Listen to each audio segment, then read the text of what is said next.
Amparo, maestro Etienne Luquet Farías. Tema 2, teoría del amparo. Subtema 2.9, la sentencia. Parte 2 de 2.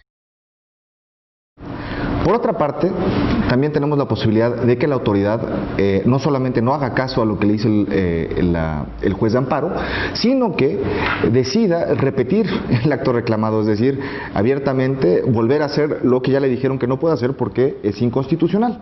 En este caso, también hay un procedimiento bastante expedito en el cual se denuncia y el mismo tiene consecuencias de carácter penal.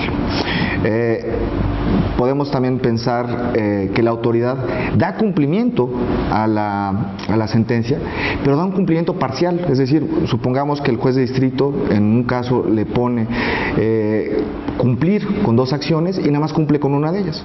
En caso de que nada más cumpla con una de ellas y no cumpla con la segunda, existe la posibilidad de interponer el recurso de inconformidad, en el cual la persona, la quejosa, es decir, aquel que se vio beneficiado por la sentencia, puede reclamar justamente que el juez de distrito, que la autoridad no está dando cumplimiento total a la sentencia de amparo. Pero esto no significa tampoco que haya caído en una actitud contumaz, es decir, la autoridad está cooperando y está tratando de cumplir con la sentencia de amparo. Por último, tenemos la posibilidad de que la autoridad cumpla con la sentencia, pero no cumpla de la mejor manera, es decir, que cumpla de una forma defectuosa, hace de menos, o de una forma excesiva, hace de más. En este caso, y se pueden presentar varios problemas al respecto, la parte quejosa tiene la posibilidad de interponer un recurso de queja para saber si la forma en la cual se dio cumplimiento a la sentencia de amparo es la correcta y aquella que señaló el juez de distrito o el tribunal colegiado de circuito en su caso, o incluso la propia Suprema Corte de Justicia de la Nación. Ahora permítanme compartir con ustedes algunos ejemplos sobre las cuestiones teóricas que he expuesto anteriormente. En la cuestión relativa al efecto restitutivo de las sentencias de amparo, podemos pensar en una expropiación, es decir, el gobierno por alguna causa pública llega y expropia una casa particular para poner, supongamos, una carretera o un hospital. En este caso, pues el agraviado, la persona que fue expropiada, va a interponer un juicio de amparo, lo gana por alguna razón, sea esta de fondo o por razones estrictamente procesales, y resulta pues que el gobierno se encontraría obligado a regresarle su casa porque pues, su casa estuvo expropiada de forma indebida, la expropiación se hizo violando derechos fundamentales. Entonces, en este supuesto, pues si la casa sigue en pie, es muy fácil, se le regresa a esta persona la posesión de su casa y ahí termina la historia, pero también puede darse el caso de que la casa ya ha sido destruida. ¿Por qué? Pues porque justamente se expropió para poner una carretera, para poner un hospital. Y en este supuesto, parecería pues, que ya no queda nada más que hacer. Esto es falso.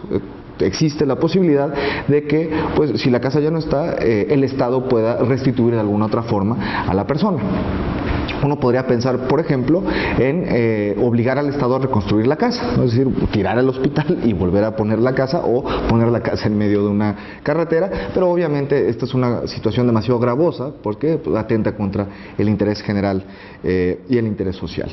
Entonces, se permite en este tipo de casos la posibilidad de que se haga una compensación monetaria. En específico, por ejemplo, el pago del valor comercial de la casa más daños y perjuicios que hayan podido ser generados en este caso.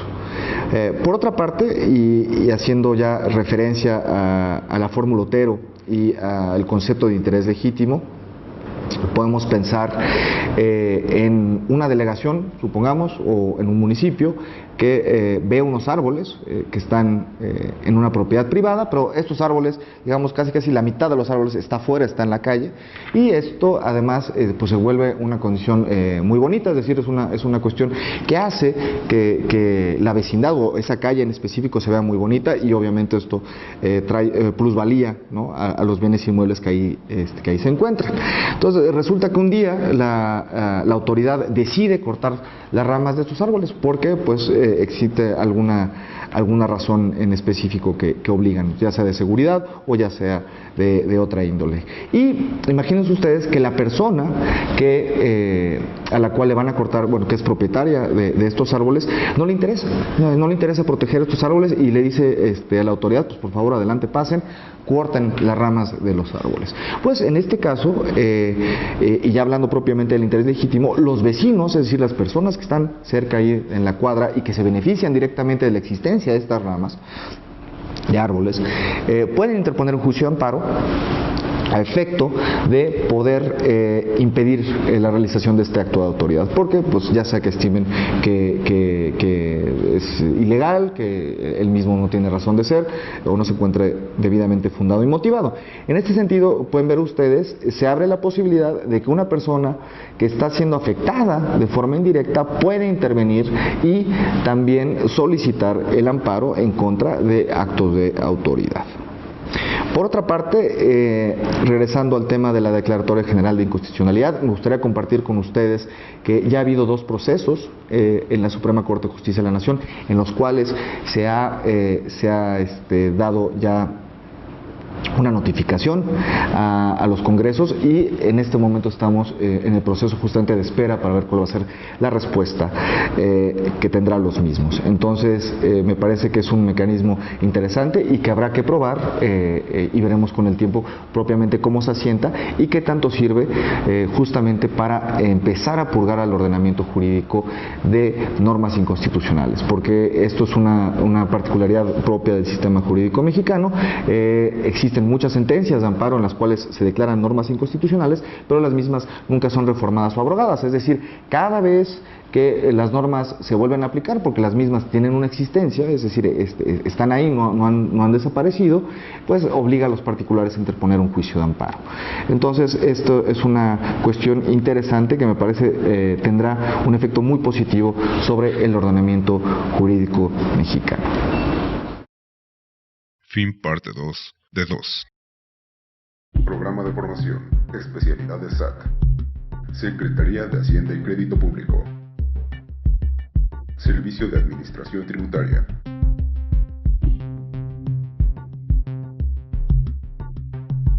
Esta es una producción del Servicio de Administración Tributaria a través de la Administración Central del Ciclo de Capital Humano. Esta producción tiene fines educativos. 2012. Derechos reservados.